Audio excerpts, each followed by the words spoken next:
Dietary approaches to stop hypertension. Dietary approaches to stop hypertension, or the so-called D.A.S.H diet. And that's all it does? It just reduces your hypertension. Okay, well, we can modify this D.A.S.H diet. It looks a lot like the USDA's recommendations for the standard American diet, and it does a couple of things, and I think erroneously. It maintains the hypothesis that extra salt in the diet causes hypertension. Well, let's analyze that real quick and let's find out if this diet will really do that. Okay.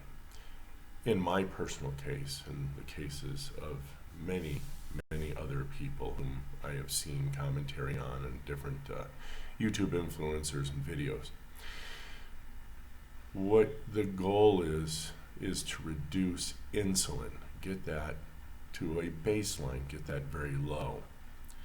In so doing, that means that the glucose has come out of your system. 1 molecule of glucose grabs onto 3 molecules of water. And as you reduce insulin in the diet, a lot of water comes out of the diet. Now, from physics, there's a little guy called Boyle, and he had a gas law. And it doesn't matter, it functions with fluids also as in liquids. So our circulatory system's a closed system. So if I maintain a temperature, let's say 98.6, that's the standard Fahrenheit units, or 37 in centigrade, and let's say that I increase the volume of fluid, that is water, okay, the pressure has to go up because there's nowhere else for it to go. Now, if I reduce that fluid and I keep the volume, so to speak, that our circulatory systems have a specific volume. It fluctuates based on the muscles and the blood vessels, but follow me here. Let's say they're just a set of pipes, and I keep the temperature the same, but I reduce water in the system. The pressure is going to come down.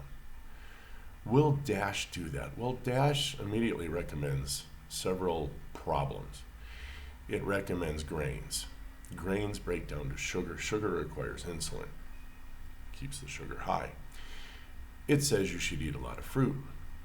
Servings, and they don't even mention what a serving is. I don't know what a serving is. What's a serving? Do you know what a serving is? Okay, fruit is water. Water, remember? Too much water. And sugar spikes insulin. Insulin stays high. You're going to retain water through insulin. I will tell you, I eat probably 4 grams, 3 to 4 grams of sodium every day. And my blood pressure is 95/55. So you tell me, is it salt? Or might it just be insulin? So what do we do with a D.A.S.H diet to fix it? Well, here's what we can do. Number 1, get rid of all the grains and get rid of all the fruits and get rid of all the starchy vegetables. That seems easy enough. Starchy vegetables would be, and I know technically this isn't correct, but let's just go with me here, all right? We're going to eliminate potatoes, we're going to eliminate legumes, that would be beans, like the Mexican frijol. We're going to eliminate carrots. We're going to get rid of these starchy things, these bananas, the fruits. We're going to get rid of all the fruits.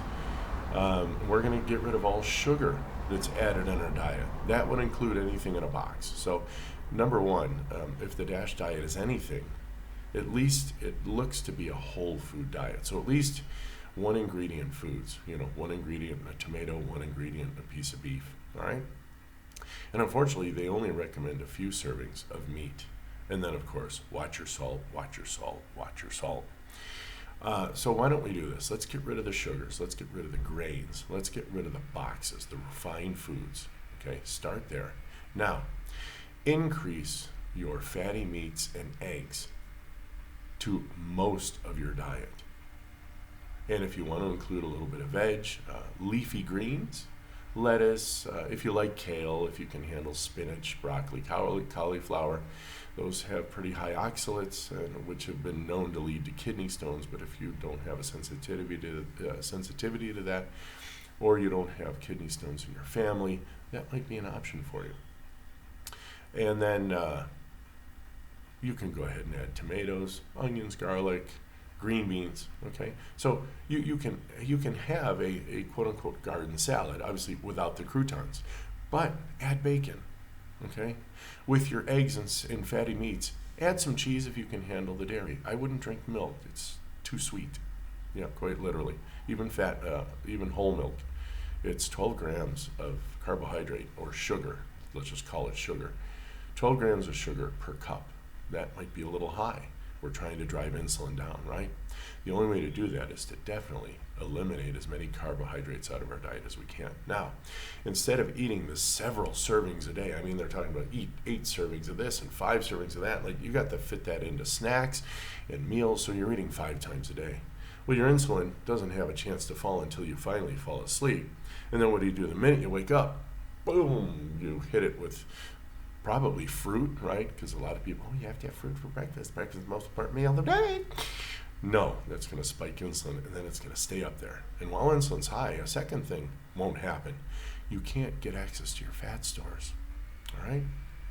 So do a modified D.A.S.H diet. Increase the salt to taste. Your tongue knows what it's doing. Also, eliminate all sugars and grains and refined foods. Go ahead and add in any of the leafy vegetables, okay, and a typical salad, and do add copious amounts of eggs and fatty meats. And you will notice in the first 3 or 4 days, you may feel a little low, you may feel a little drained. It's some of the symptoms of what we call hypoglycemia, but it's not to a limit that's going to make you pass out. Your body will take care of that, don't worry. If you need it, it'll take care of you. But you will feel pretty bad for the first couple of days while the machinery in your body resets, okay? And that's so that it will learn to burn fat for fuel and not sugar, all right? And then what I want you to do is just eat until you're full, entirely, until you're entirely full. And then don't eat again until you're actually hungry. Now, I don't mean, oh, I could really go for some chips or a pizza. No, that's not hunger. If you're really hungry, go ahead and grab another egg, grab another chunk of fatty steak, grab a tablespoon of butter, put a little salt on it, and go ahead and munch on that. Ugh! It's not hunger. Sorry, it's your addiction to sugar, and that's a whole nother set of Joneses that I've addressed on other videos here. So if you're truly hungry and I wave some eggs and steak in your face and a little bit of butter with some salt on it, you're going to eat it like you're drinking water after you've been in the desert for a week. All right? So that's what I have to say on the D.A.S.H diet. Again, I do a modified D.A.S.H diet. However, I remove sugars, I remove grains, I remove all refined foods. I do not eat more than once, maybe twice a day. And I eat plenty of eggs, fatty meats, and salt to taste. And I drink all the water my body wants. All right. Well, enjoy your new modified D.A.S.H diet. Be well. Talk to you again soon. Bye.